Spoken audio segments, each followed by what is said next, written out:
Kira municipality mu municipality zisinga abantu abangi si mu bitundu bya Wakiso ba Kampala n'emirirano ne Uganda yonna n'ekikwasa nako okubanga eddwaliro libadde ku mutendero gwa Health Center 3 ekiwaliriza abakulembeze okulisuumusa okulifula Health Center 4 era nga bamenya omu ku buzimba obukadde obaddewo ne bagaziya nga abalwadde babasengulidde mu bizimbe ebipya n'okwongera okubanga obuulyawo batondawo ekifo abalwadde basobola okwegazanyiza olw'obungi bwabo ababadde bagendayo enkyanigolo. Gavumenti etandise okumenya eddwaliro lya Kira Health Center 3 erisangibwa mu district y'e Wakiso nga lino lyasuumusiddwa okutuuka ku ddaala erya Health Center 4 olw'obungi bw'abantu okweyongera buli olukya mu Kira municipality.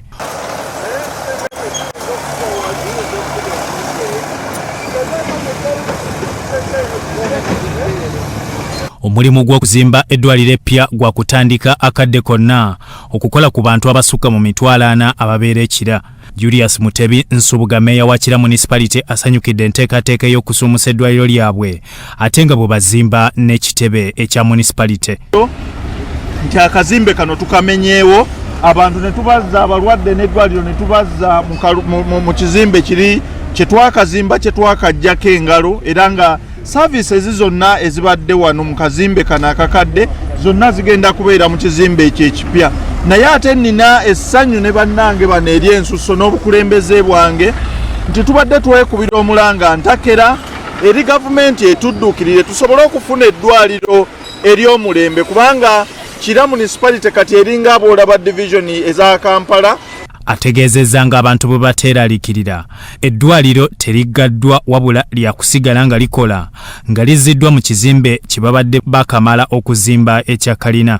Eddwaliro eddene ligenda okubeera nga Kiruddu ligenda kubeera lya kalina nnya era nga buli saavisi yonna eyeetaagisa omuntu owa bulijjo gy'abadde agenda ng'anoonya awalala zisikaani baddokita n'ebirala bonna bagenda kubeera kati wano. Ebirowoozo by'abatuuze ku ddwaliro erisuumusiddwa babiraze bwe bati. Twebaza Mukama olwa kino kye tutuuseko nga bannakira naddala abakyala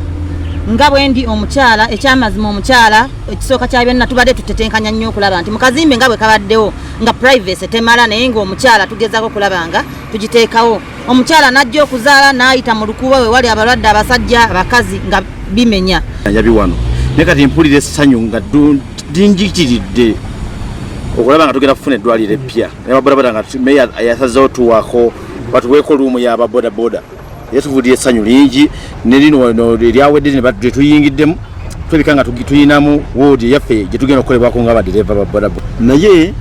waliwo nkubidde si mukwano gwange nga nkubidde ali Kira nanga eddwaliro lyammwe balikola ki balimenye bannayinziruse buddusi n'enjija ndabe kiki ekituusa ku ddwaliro lyaffe naye bannaye nsanzewo meya nensangawo ne bakansalas batugamba nti batuwadde eddwaliro eddene ligenda okusingako wano batuwadde Health Center 4 era bagenda kuzimba ebizimbe naye bannaye tuli basanyufu nnyo tetumanyi tugenda kuwa Mutebi Julius naye nze nkuutira bannakira municipality bannaye weewaawo ekimala ababba